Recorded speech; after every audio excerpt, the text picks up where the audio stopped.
fountain? Where does the water come from? Here, in the middle of the city. Pretty as a picture. It takes a great deal of skill to create an amazing setting that people can get immersed in. Whether it be a book, movie, or video game, getting the setting right is half the battle. However, intentionally designing a setting to be hated to the point it becomes an incredible, fourth wall breaking experience requires one to be a master of game, narrative, and thematic design. And old Obsidian certainly had its share of masters of all three. This hate by design setting is not some rage bait bullshit that ends up destroying the franchise, but more like a fine wine that has only gotten better with age. And the best place to observe the process of making this wine is under the setting spotlight. Part 1. Hatred, Frustration, Powerlessness. Now, the minimum recommended level for Dead Money is 20 if I'm not mistaken. And yes, it's most likely because of the upcoming difficulty spike. However, I think there is an even better reason for this. At this level and beyond, you most likely have already acquired some form of elite gear that you use. In my case, there is the Desert Ranger armor and helmet, the fully modified anti-materiel rifle, Joshua Graham's light shining in the darkness, the Benelli M4 custom bolt carry release and charging handle, textured grips should my hands get wet. Having acquired all of this gear, I'm in the perfect position to experience maximum hatred, frustration, and powerlessness as I enter the abandoned Brotherhood of Steel bunker and get knocked out at the source of the Sierra Madre broadcast. Simply put, the greater amount of gear you have, the greater the loss, and the stronger the Dead Money experience. And what an experience it is from the very first second of the DLC. Father Elijah, an outcast Brotherhood of Steel elder, speaks to us through a fountain hologram as the Sierra Madre looms in a choking orange sky above a settlement of dilapidated buildings. That bastard not only took all of our gear, but also put a blasted bomb collar around our necks. From the Angel of Death courier who entered the bunker to a goddamn Balkan car mechanic in just a couple of minutes. It's a bold fucking move on Obsidian's part, and I respect them for it. Elder Elijah wants us to track down other unlucky souls trapped with the collars, and gather them here in front of the fountain. If I refuse... Having really no choice, we set out to search for the others across the city, and that's when the feelings of powerlessness and frustration really kick in. For example, in my case, the frustration of having to use an energy weapon as a sniper/gunslinger build. The feeling of powerlessness and dread is further enhanced as you come across two of the main dangers of the Sierra Madre Villa, the Poisonous Cloud and the Ghost People. These two elements, combined with the superb visuals and soundtrack, suck you into the DLC within minutes, despite your feelings of frustration. The Ghost People especially are a source of cortisol spikes, as not only are they hard to kill, but unless you properly dismember them, they come back to life.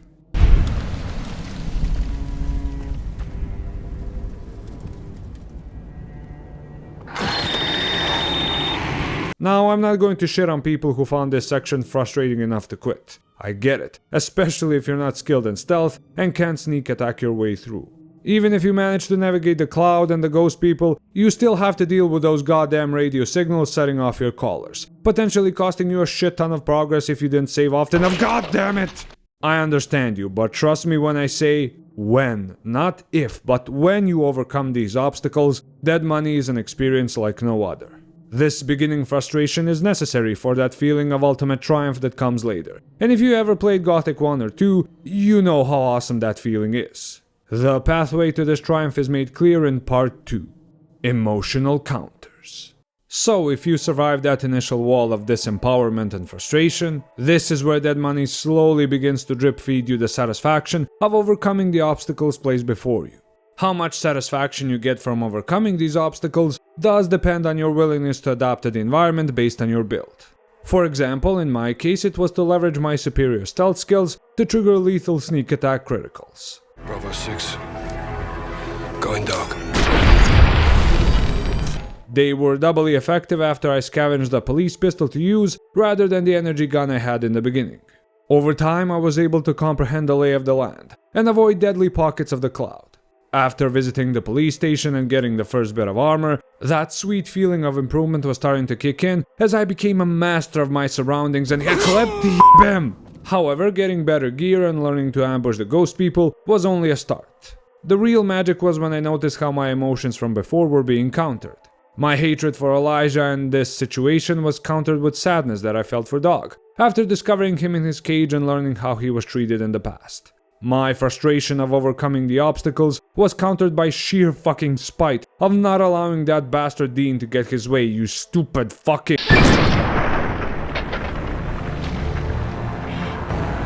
Finally, the feeling of powerlessness was countered with the sheer joy of finally dominating the ghost people. Knowing when and how to avoid the cloud and Dean's fucking traps, as well as discovering a plethora of new resources by using the Sierra Madre coins and the old machines to get what I need. This feeling of accomplishment is then further increased when we gather everyone in front of the fountain. While I still hate Elijah, the feeling of "You can't keep getting away with it" is made stronger by seeing others stuck in the same predicament gathered at my side. And to be fair, Elijah is not completely insane, as his main instructions for us do make sense. No fucking fighting! If we try to double-cross one another, all the bomb collars will go off, which is just chef's kiss for tension and immersion. Which leads me to Part 3, Emotional Roller Coaster. So, who do we have to cooperate with? Dean Domino, a singer of the old world kept alive by his transformation into a ghoul. His exterior only half as ugly as his soul. Just like Father Elijah, he covets the treasures of the old world locked up in the Sierra Madre casino. And in the past, he tried to exploit his old flame, Vera keys, in order to get to them. Dog, a super mutant and servant to Father Elijah. He is the one who dragged us to the villa at the behest of his master. He has a split personality disorder, and while powerful, he is very unpredictable. Lastly, we have Christine, a member of the Brotherhood of Steel, sent to track down Elijah. She had extensive surgery performed on her by an autodoc, because Elijah needed her vocal cords to recreate a certain voice. But at this point in the game, she is mute, so figuring out her motivations and story is a bit difficult. Still, our struggle to get them all here was not for nothing, as each has a purpose in triggering the gala event, which will open the way to the Sierra Madre. Dog must handle the old rusted machinery of an electrical station to help power part of the gala event's broadcast system. He also has to defend the station against waves of angry ghost people, and if he gets some ghost people corpses, a great source of protein, he'll be even more effective at killing them. That son of a bitch Dean Domino has to hold electric cables together and act as a living conduit to power the sound system for the gala event. Of course, he's at first reluctant, but you can either bully him into doing this or acquire some extra protection for him. Christine has to handle the switching station controls and the routing of electrical/signaling systems. All of the gala event signals have to be properly synced for the Sierra Madre to open, and she has to make sure no system failures occur. Getting all three to their appropriate stations creates a fantastic emotional roller coaster for the audience that keeps them on their toes and immersed for the rest of the DLC. We experienced the insane difficulty spike when we first came here and all the negative emotions that come with that. We then had those emotions countered with positive ones by learning to adapt to the environment and its challenges. And now we get to once again experience some of the negative emotions, as traversing the villa with our temporary companions is a whole different experience. The emotional roller coaster this creates ensures that no part of the gameplay feels like pointless filler, and that we are on the edge the whole time. At this point, it also becomes clear why our elite gear had to go. This emotional, immersive journey would have been ruined by our old gear, as we would have most likely cut through the obstacles like carving a cake. So after this immersive, emotional journey, everyone is in place, and we bear witness to an event postponed for 200 years. The grand opening of the Sierra Madre. Finally! Now, the gates will open, and so will the skies.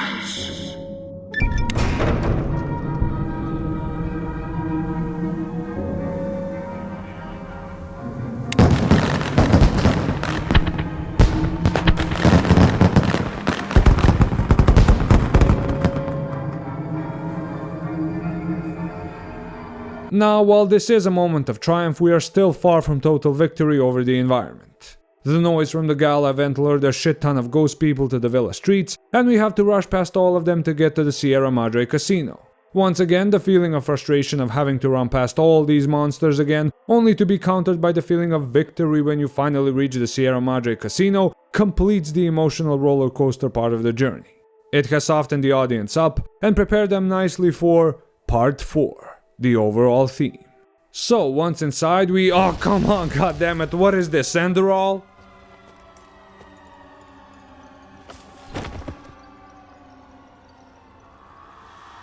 Bring me a nice crisp piece of meat! After surviving a knockout blast from the casino security system, we wake up to a perfectly preserved slice of the old world, with literal hologram ghosts walking its empty hallways. This haunting atmosphere and Elijah's increasingly derailed talk over the Pip-Boy radio make the journey to this place more than worth it. This place also serves as a final reminder of why our gear had to go. It would have distracted us from the overall theme of this DLC, which will soon come crashing down on us. Although even the best gear wouldn't have been of any use against these hologram guards. They are indestructible, and the only way to take them out is by destroying their projectors. So while navigating the casino security, soaking in the rich haunting atmosphere, and figuring out how to power up the casino again in order to reach the vault, we have to find out what happened to our companions who got here first. Getting to each one is a challenge in and of itself, but each companion's final fate serves as a piece of the overall theme of the DLC. Letting go.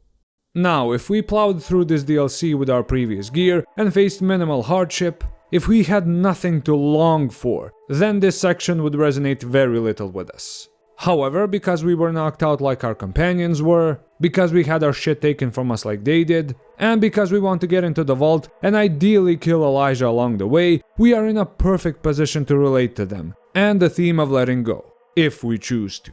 I certainly did, and I can't honestly pick which section I love more. Helping Dog and his alter ego become one with that reflection in the water metaphor, helping Dean with his last performance and hammering in how pathetic his 200-year obsession with Sinclair's vault was, and finally helping Christine let go of her need for revenge. All are fantastic, to the point that people make entire videos on just one of these sections. Furthermore, you get to see the fate of those who couldn't let go. One whose last moments are preserved in a haunting hologram recording, and the other a corpse in the pipe system of the very casino he built. So by nerfing us with the theft of our gear, the bomb collar, and the environment, and then presenting us with the fate of those who could and could not let go, we are in a perfect place to experience this theme for ourselves, as we make our way into the Sierra Madre vault. Wait, okay, now listen, don't judge me, please.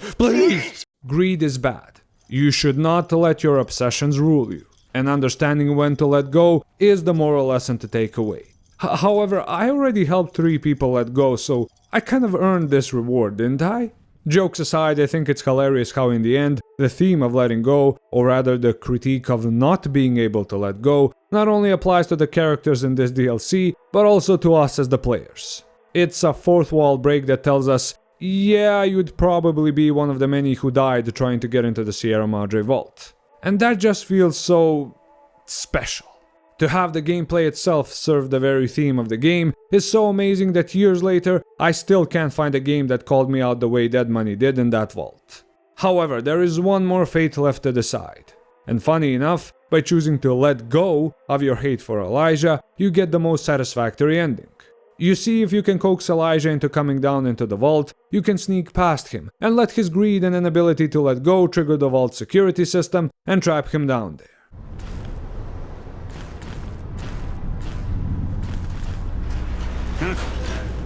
What's this? Alarms. What? You. This entire structure is my command. Security. You think you've outsmarted me? You can't. You're the one you always were.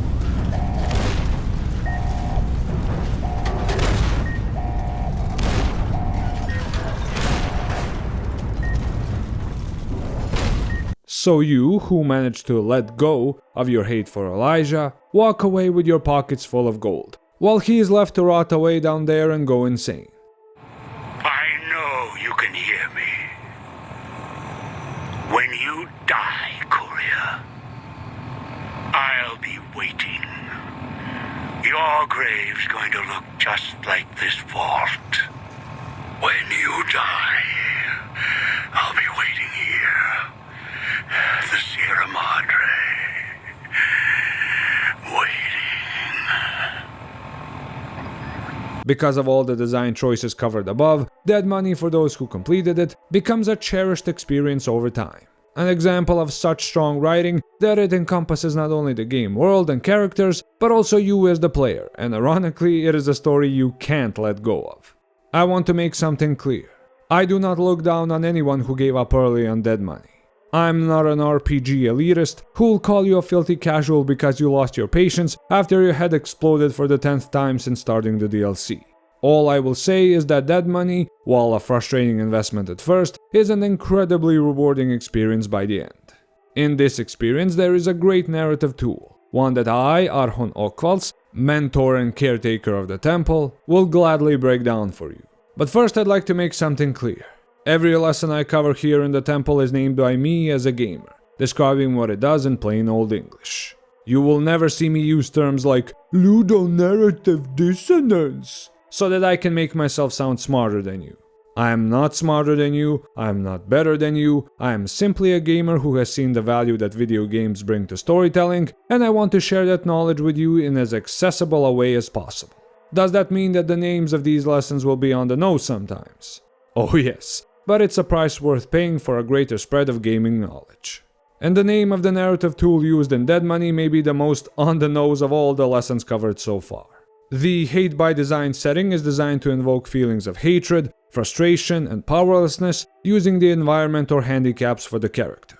Each of these negative emotions is given a proper emotional counter as the story progresses. This creates an emotional roller coaster in your audience that serves as a setup for an overall theme behind the setting.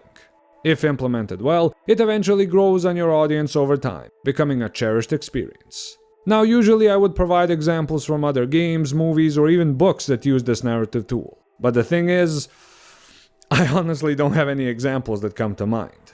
I mean, yes, obviously there are examples where the protagonist is brought low during a story, either through a complete destruction of their assets, or a loss of freedom, or pride after a defeat. However, none of these character low points feels as meaningful or rewarding as finally overcoming the challenges of the Sierra Madre. None have such a powerful theme woven into the story and the protagonist's actions, even if it means frustrating the hell out of the audience at first. I think the reason for this uniqueness is that it requires a nice set of Tiene unos huevotes. to even attempt to use this. You have to be so devoted to getting your main theme across that you risk alienating a lot of your audience. Lastly, if you want it to actually work, all these points have to be applied perfectly. You can't miss a single step. Whether you're a novelist or screenwriter, you have to first intentionally generate a shit ton of negative emotions. Then you have to create proper emotional counters to them as the protagonist overcomes them. Then once you've taken your audience on an emotional roller coaster, you have to naturally weave in the overall grand theme of your story and setting. It's even harder as a game designer because at least novelists and screenwriters have the privilege to set the pace of the story, while you as a game designer risk your audience getting stuck for hours at the beginning of your story and quitting before they get to the good part. This means that you have to give a stable progression curve to the gameplay that provides that much needed satisfaction later down the line. Full transparency here, although I understand the theory of this tool, I would most likely fail in using it as well. But is it worth trying? Should you as a creator take the risk for a chance to have a Dead Money equivalent in your story? Absolutely. As time goes on, Dead Money ages like fine wine. Every single one of the steps I mentioned feels more endearing and fun, especially as you get older and the theme of letting go hits harder. That actually brings me to my last piece of advice. Make sure you pick your theme carefully. It has to be something that is intrinsic to human nature so that it can always resonate with your audience. If it's something shallow like, I was great all along, and I just needed to realize it, it won't work paired with a hate by design setting. Now, to those among you who are not creators, learning the theory here is just as important. Because if you can identify, appreciate, and support creators who take risks like these, you ensure an overall greater quality of storytelling for yourself. Dead Money is a true treasure, more of a one-time miracle than the base game of New Vegas itself. And its lessons must be preserved for future generations. One way you can help do this is to like, comment, and subscribe to the temple. The temple is a place where knowledge from all gamers is gathered, not just mine. Extracting the elements that made Dead Money into such an amazing experience and turning it into a lesson has been quite difficult. Still, if you stayed up to this point, it means you appreciate what this DLC represents, and the value in its lessons, and that makes you a Temple Legend. So, Temple Legends, I as mentor have failed to come up with an example of a hate-by-design setting used in other games or hell even other storytelling mediums like movies or books. Do you know of an experience like Dead Money? If so, share it in the comments below. I am always happy to highlight the knowledge that Temple Legends share here. One more video is left in the New Vegas trilogy, and then we'll have an ending to things. If this is your first video, feel free to enjoy the rest of the Temple catalog. Either way, thank you for your attention, I wish you a safe path down the mountain, and I'll see you next time in the Temple.